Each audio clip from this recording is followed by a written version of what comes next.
Pernyataan Aprindo yang bilang bahwa penjualan retail tergerus deflasi juga dikuatkan oleh kondisi di lapangan, saudara. Pedagang lagi pusing-pusingnya memutar otak untuk mensiasati penurunan daya beli masyarakat. Perilaku pembeli kini berubah. Dari yang semula langsung beli, kini tanya harga dan mencari yang lebih murah. Berikut laporan jurnalis Kompas TV, Renata Panggalo dan juru kamera Febri James. Kalau sama ayam, kalau paha 20, kalau daging 20. Kalau kata telur, ini 10.000. Agak murah ya.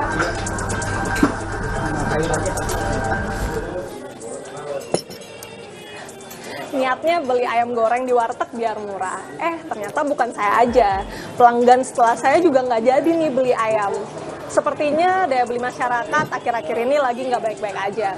Ini juga ditandai dengan deflasi yang sudah terjadi 5 bulan berturut-turut.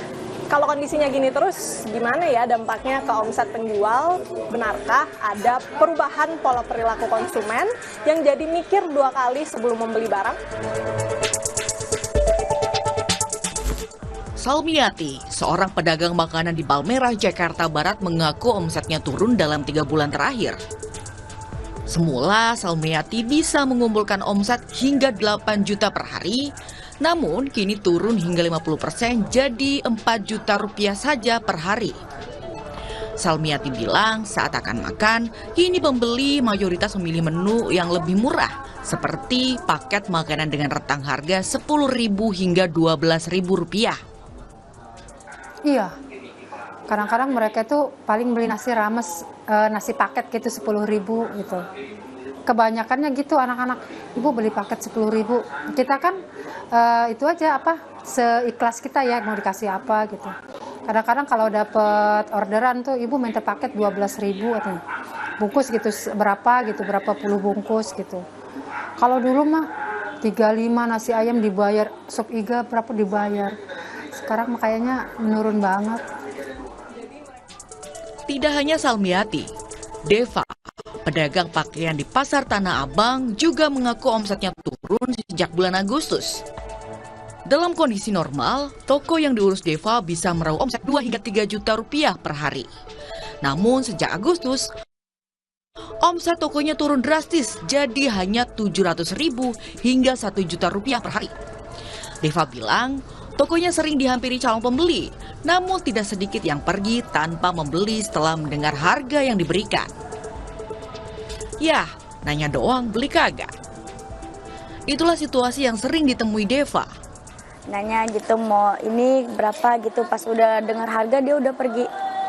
Yang kayak gini aja nih kak, ini kan harga 100, sekarang jadi 60 gitu, yang 120 jadi 60.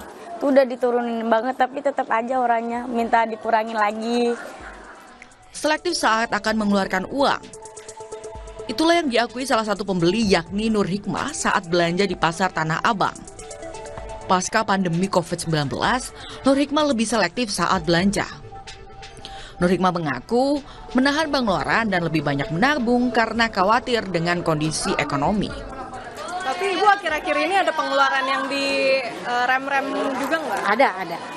Saya rem pasti. Yang nggak butuh ya saya nggak butuh. Pokoknya yang udah istilahnya urgent kita harus beli ya kita belanja. Lebih banyak tabung. Lebih banyak ya, lebih banyak tabung karena kan ya mendengar isu-isu itulah gitu kan. Jadi nanti kan kita buat kedepannya akan gimana gitu kan kita nggak tahu gitu. Saudara, ternyata benar. Para pedagang sedang mengeluhkan omset mereka yang menurun, khususnya di bulan Agustus dan September kemarin. Pedagang juga bilang ternyata pola perilaku konsumsi dari masyarakat ini juga bergeser. Mereka cenderung memilih opsi barang yang lebih murah. Berbagai cara sudah dilakukan untuk mensiasati ini. Misalnya para pedagang menurunkan harga sampai mengurangi porsi makanan. Tapi mau sampai kapan? Pedagang berharap kondisi ini tidak berkepanjangan dan daya beli masyarakat bisa kembali normal. Renata Panggalo, Febri James, Kompas TV, Jakarta.